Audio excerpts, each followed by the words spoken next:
ओम शांति।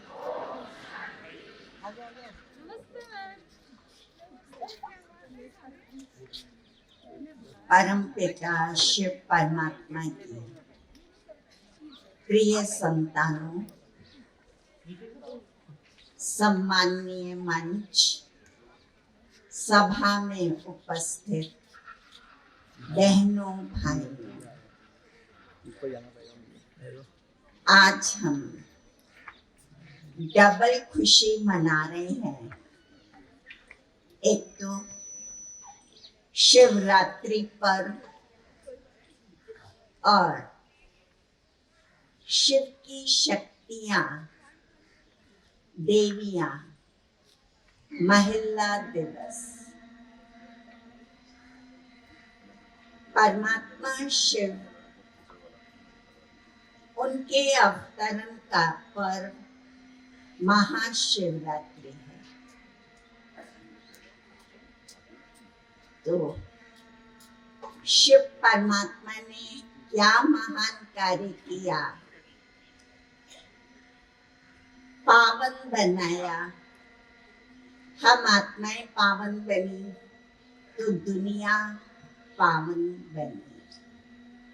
इसीलिए उनकी महिमा में गाते हैं, पतित पावन ज्ञान सागर सद्गति दाता है। पतितों को पावन बनाने वाले, ज्ञान देने वाले और सबका कल्याण करने वाले, सद्गति करने वाले कल्याणकारी शिव। तो उन्होंने अपना ये नई दुनिया की स्थापना का कार्य कब किया? अंधकार रात्रि में। रात्रि कौन सी? कलयुग की घोर रात्रि, अज्ञानता की रात्रि, विकारों की, बुराइयों की रात्रि, जब अधर्म चरम सीमा पर आ जाता है, पाप भ्रष्टाचार अति में हो जाता है, तब परमात्मा ने वायदा किया है गीता में, जब जब धर्म की ग्लानि होती तब मैं आता हूँ, आकर अधर्म का नाश, सत्य धर्म की स्थापना का कार्य करता हूँ। तो धर्म की परिभाषा, धृते धार्यते धर्म, जो हम सिद्धांत अपनाते हैं जीवन में, मूल्य धारण करते हैं, वो हमारा धर्म और कर्म उस अनुसार होता है। किसी ने जीवन का सिद्धांत बना लिया, खाओ पियो, ऋण लेके भी घी पियो, मौज करो, कोई नैतिकता नहीं है उनके सिद्धांतों में, कोई मूल्य नहीं। बस उन्हें मौज मनानी है, चाहे दूसरों का शोषण करें, चाहे दूसरों का अधिकार छीने। किसी ने जीवन का सिद्धांत बनाया कि मुझे सुखदायी बनना है, मुझे परोपकार के कार्य करने हैं। तो अधर्मी वो, अधर्मी कौन? जिसमें मानवता नहीं है, जिसमें चरित्र नहीं है, जिसमें सदाचार शिष्टाचार नहीं है। और सद्धर्मी जो मानवीय मूल्यों से भरपूर है, दिव्यता है, जिसमें श्रेष्ठता है। तो परमात्मा आकर अधर्म का नाश यानी बुराइयों का नाश और सद्गुणों की स्थापना का कार्य करते। कैसे करते? ज्ञान दिया। हमारे सामने अभी एक नाटक आया जिसमें कुछ उदाहरण थे महाभारत के। तो महाभारत में धर्म ग्लानि की चरम सीमा दिखाई। वासना, शील का पतन, ये महाभारत में भरी सभा में द्रौपदी का चीरहरण के रूप में, भरी सभा में उसको, विद्वानों की सभा में उसका शील हरण करने का प्रयास अति है। वासना, क्रोध, भाई भाई का युद्ध, ये क्रोध की चरम सीमा, भाई भाई का खून लेने के लिए तैयार। लोभ, दुर्योधन का लोभ, सुई की नोक के बराबर भी वो अपने भाई पांडवों को जमीन देने को तैयार नहीं। अति है लोभ की। उसे कहा भगवान ने कि 5 गांव ही दे दो, वो संतुष्ट हो जाएंगे।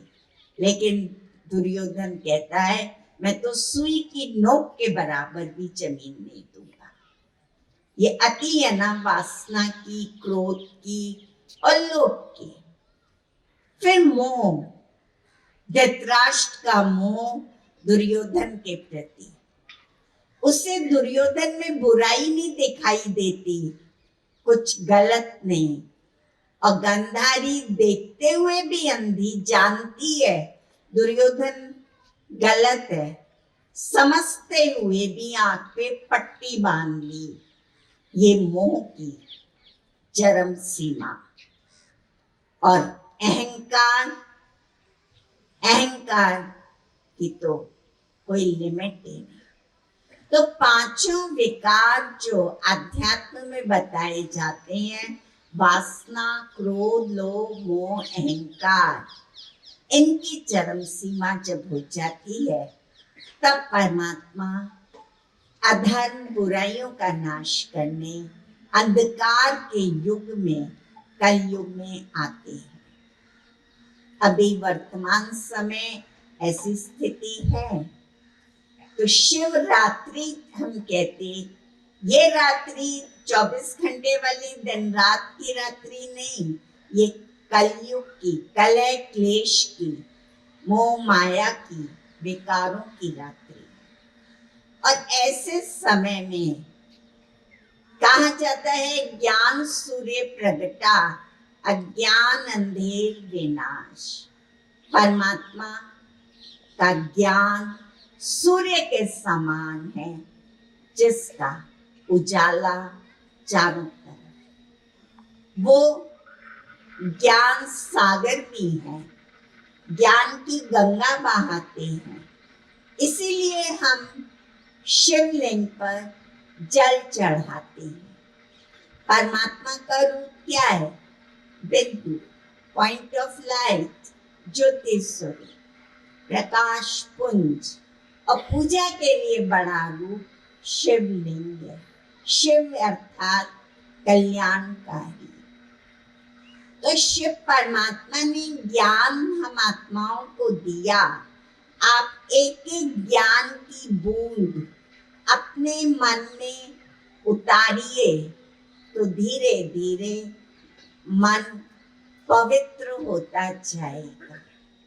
बूंद का भी महत्व है और बिंदु का भी महत्व है। परमात्मा बिंदु रूप और ज्ञान गंगा बहाते, ज्ञान की एक एक बूंद हमें शुद्ध और स्वच्छ करती जाती है। जल क्या करता है? जल सफाई कर देता है। तो नित्य हमको अपने ऊपर ज्ञान का जल लोटी डालनी है। अब और कुछ प्रयास मत करिए, रोज आधा घंटा ज्ञान जल अपने ऊपर डालिए और उसका परिणाम आप देखेंगे कि आप अंतर्मन से पवित्र बनते जाएंगे।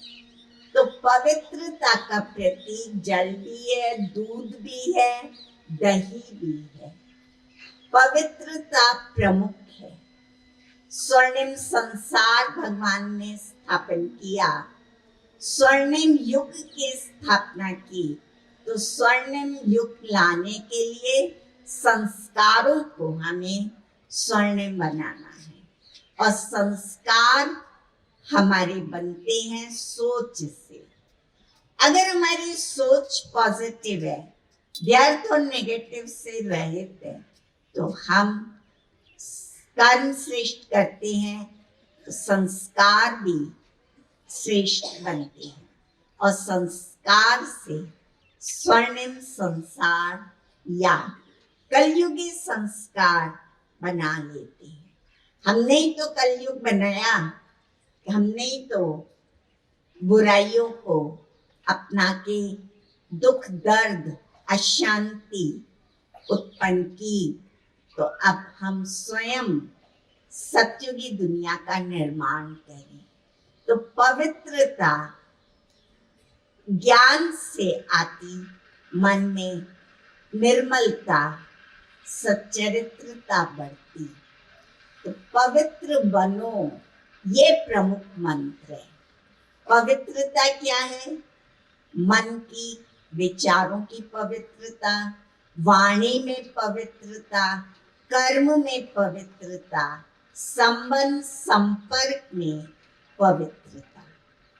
मन में शुभ भावना है, मन में किसी के प्रति गलत नहीं है, कोई वैर विरोध नहीं है, आप अच्छा सोचते हैं, बुरे के लिए भी शुभ भावना रखते हैं, तो मन पवित्र है। वाणी, वाणी हमारी मधुर हो, मीठी हो, क्रोध मुक्त हो, आवेश नहीं, कोई झल्लाहट नहीं। तब आप शिव पे अक्का फूल चढ़ाते हैं, कांटेदार फूल है, लेकिन अगर आप क्रोध अर्पित करें, वाणी को मधुर बना लें, क्रोध आप समर्पण करें, ज्यादा नहीं तो 5 दिन का संकल्प लीजिए, 10 दिन का लीजिए, तो उसका प्रभाव आगे भी बना रहे। तो हम वाणी की निर्मलता का ध्यान रखें। कम बोलो, धीरे बोलो, मीठा बोलो, सभ्यता से बोलो, सोच समझ के बोलो। कर्म की पवित्रता, कर्म इंद्रियों से हमें अब पाप नहीं करने हैं, कर्म इंद्रियों से हमें सुखदायी कार्य करने हैं। इंद्रियां माध्यम है, तो इनको हमें कल्याण में लगाना है। संबंधों की पवित्रता, संबंधों में कोई धोखा नहीं, कोई चीटिंग नहीं, कोई बेवफाई नहीं, संबंधों में रेस्पेक्ट हो, लव हो, रिगार्ड हो, संबंध हमारे पवित्र। संपर्क की पवित्रता, जिनके भी हम संपर्क में आए, कांटेक्ट में आते हैं, उनके साथ हमारा ईमानदारी का व्यवहार। तो ये 5 प्रकार की पवित्रता को पालन करना, ये हमारा व्रत है। व्रत नियम, आप भोजन का व्रत करते हैं, लेकिन दृढ़ संकल्प का व्रत करिए। शरीर को आप कोई अशुद्ध भोजन नहीं देंगे, तामसिक मांसाहारी भोजन नहीं देंगे, लेकिन मन को भी कोई दूषित भोजन नहीं देंगे। मन का भोजन क्या है? मन का भोजन है पवित्र विचार, पवित्र भावना। तो दृष्टि और वृत्ति में भी पवित्रता आती, भाई भाई की दृष्टि और वृत्ति हर एक के प्रति हमारी शुभ बनती है। तो परमात्मा आकर हम बच्चों को ये ज्ञान की बूंद देते हैं, हमको संकल्प देते हैं, व्रत कराते हैं। व्रत अर्थात दृढ़ संकल्प। दूसरी बात, आप जागरण करते हैं तो जागरण अर्थात जागृति। हम भूले हुए थे कि मैं कौन हूं। पहली जागृति हमको ये मिली कि मैं आत्मा हूं, शरीर नहीं। ना पद, ना पोजीशन, ना रंग, ना रूप, ना धन, मैं कुछ नहीं। मैं तो एक ज्योति पुंज आत्मा हूं। आत्मा का ज्ञान जब मिल जाता है तो हम देह अभिमान, अहंकार, विकारों के अंधकार से निकल आते हैं और शालिग्राम आत्मा रूप में हमारा फिर पूजन भी है। शिव के साथ छोटे छोटे शालिग्राम है, वो आत्मस्मृति में रहने वालों का प्रतीक है। दूसरा, परमात्मा ने हमें जगाया। हम अज्ञान नींद में सोए हुए थे। क्या जागृत किया हमें? जागरण समय का। समय क्या चल रहा है? समय अब कलयुग है, कलयुग के बाद सतयुग आना है। सतयुग में हम थे, 16 कला पवित्र थे, देवता थे। धीरे धीरे हम गिरावट में आए। अब पुनः हमें सतयुग की ओर बढ़ना है। तो ये विकार स्वाभाविक नहीं है, हम दैवी गुणों से युक्त रहे हैं। कई लोग कह देते हैं क्रोध नेचुरल है, लोभ स्वाभाविक है, अहंकार तो आएगा ही ना। लेकिन नहीं, हमारे ओरिजिनल गुण क्रोध नहीं, हम शांत आत्मा हैं, प्रेम स्वरूप आत्मा है। हम अहंकारी नहीं, हम शुद्ध सौमान में रहने वाली दिव्य आत्मा है। तो अपने आत्मा के मूल गुणों को याद करो, जागृति लाओ, बार बार उनका स्मरण करो। यही सच्चा जागरण, एक दिन का नहीं लेकिन सदा के लिए हम अज्ञान अंधकार से बाहर की ओर आए। तीसरी बात, भांग पीते हैं, भांग पी के ऐसा नशा चढ़ता है, नृत्य होता है, खूब डांस करते हैं, खुशियां मनाते हैं। लेकिन दूसरी ओर कहते हैं हम विषय विकार मिटाओ, पाप हरो देवा। विषय विकार गलत है, हम विषयों से दूर रहें, वासनाओं से दूर रहें। हम कोई ऐसा नशा नहीं करें तंबाकू का या व्यसन जिससे पतन। तो नशा क्या है? ज्ञान का नशा। खुशी, उमंग उत्साह में रहे, उमंग उत्साह सदा बना रहे। ये संभव होगा जब हम ईश्वरीय ज्ञान को लेते रहेंगे। नारायणी नशा चढ़ जाएगा। जहाँ उमंग उत्साह है वहां सब कार्य सहज हो जाते हैं, मुश्किल भी आसान हो जाती है, हल्के हो जाते हैं, कोई बोझ नहीं। उमंग उत्साह पहाड़ जैसी बात को भी राई बना देता है, राई तो क्या रुई बना देता है। उमंग उत्साह हमें तोहफा मिलता है जो हमें आगे ले जाता है। तो ये उमंग उत्साह के पंख और ज्ञान योग के पंख परमात्मा ने दिए, तभी हम उड़ पाएंगे, खुशी में नाचेंगे। तो ज्ञान, ज्ञान का श्रवण, ज्ञान का चिंतन, ज्ञान का मनन। तो आप सहस्त्रों घड़े तो डाल देते हैं, लेकिन इतना ही ज्ञान जल में स्वयं को डुबोएं कि आप खुशी में आ जाए। दूसरा, योग। योग की निशानी आप देखेंगे शिव के मंदिर में शिवलिंग के ऊपर कलश है, कलश में जल है। जल बूंद बूंद बूंद टपकता है शिवलिंग पर और दूर से देखो तो एक धार बन जाती है। वो कनेक्शन है, ज्ञान की एक बूंद, फिर दूसरी पॉइंट, तीसरी, चौथी, मन में दोहराते जाओ। मन का संबंध, मन के तार शिव परमात्मा से जुड़ गए, योग लिंक एस्टैब्लिश हो गया। योग अर्थात जोड़, कनेक्शन। और जब मन की तार जुड़ जाते हैं तो परमात्मा के गुणों को आत्मा अपने अंदर आत्मसात करती है। शिव शांतिदाता, हम भी शांत स्वरूप। शिव प्रेम के सागर, तो हम भी प्रेममय हो जाते। शिव कल्याणकारी, तो हम भी कल्याणकारी बन जाते। शिव पवित्रता के भंडार, तो हम भी पवित्र बन जाते हैं।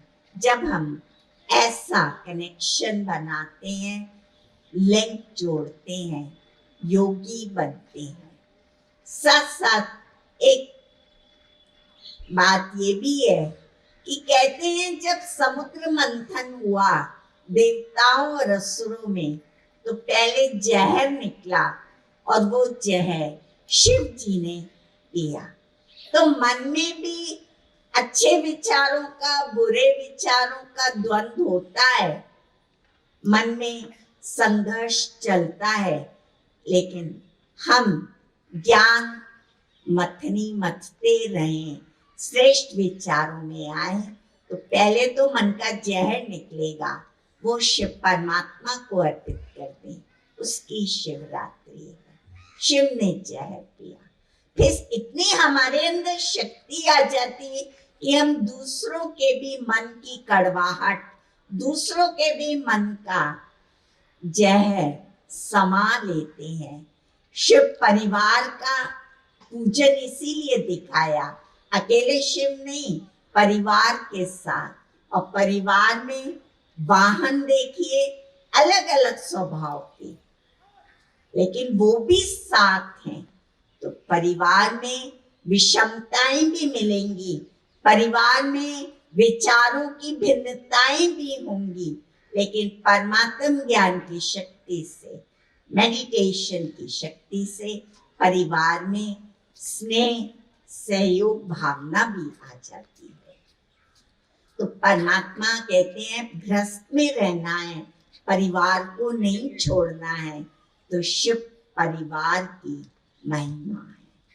इसके साथ साथ शिव जी का पूजन जब करते हो आप भोलेपन में करो, आप पत्ते चढ़ाते रहो, शिव जी भोलेनाथ प्रसन्न हो जाते हैं।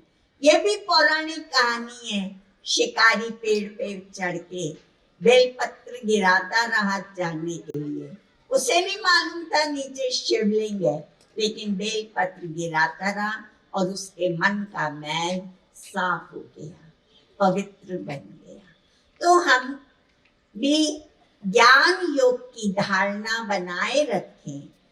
24 घंटे में आधा घंटा भी ज्ञान लें और परमात्मा की महिमा गुणगान उनसे योग लगाएं, तो हम भी पवित्र योगी बन के स्वर्णिम दुनिया लाने के निमित्त बन जाएंगे। तो नारायणी नशा लो, भांग नहीं, चरस नहीं, हम ईश्वरीय नशे में जब आ जाते हैं तो बाकी सब बातें हमारे लिए तुच्छ हो जाती हैं। तो शिव जयंती, शिव परमात्मा के अवतरण की जयंती, शिवरात्रि, कलयुग की रात्रि में आए हम बच्चों को आकर उन्होंने अपना बनाया और पावन दुनिया की स्थापना की। तो महिलाओं को उसकी बागडोर सौंपी। महिलाएं माता गुरु जो संस्कार देने के निमित्त है। तो यहाँ भी परमात्मा ने आध्यात्मिक ज्ञान की बागडोर माताओं बहनों को दी। हमारे विद्यालय में माताएं बहनें ज्ञान देती हैं, राजयोग सिखाती हैं और भाई सहयोगी होते हैं, परिवार के परिवार हैं। माताएं बहनें 1936 में जब इस संस्था की शुरुआत में आई, उन्होंने कितना विरोध का सामना किया, कितनी सामाजिक कुरीतियां थी। ऐसे समय में उनको ज्ञान की शक्ति से निर्भय बनाया और ज्यादा पढ़ी लिखी नहीं, 5वीं क्लास, 10वीं क्लास, 6वीं क्लास, और आज वो पूरे विश्व में इस आध्यात्म का परचम फैला रही है। तो ये मातृशक्ति को पहचाना, मातृशक्ति को आगे किया और साधारण भी, बिल्कुल अनपढ़ भी, उनका सशक्तिकरण करके ज्ञान योग से उन्हें विश्व के आगे एग्जाम्पल रूप में पेश किया है, जिन्होंने अनेक लोगों को सुख शांति दी। ऐसी माताओं बहनों को मैं दिल से नमन करती हूँ और परमात्मा शिव की वो शक्तियाँ, शिव शक्तियाँ हैं जो शिव के कार्य को कर रही हैं, शिव के कार्य में सहभागी हैं, सत्युगी दुनिया ला रही हैं। उन माताओं बहनों की बहुत बहुत मुबारक है, बधाई। ओम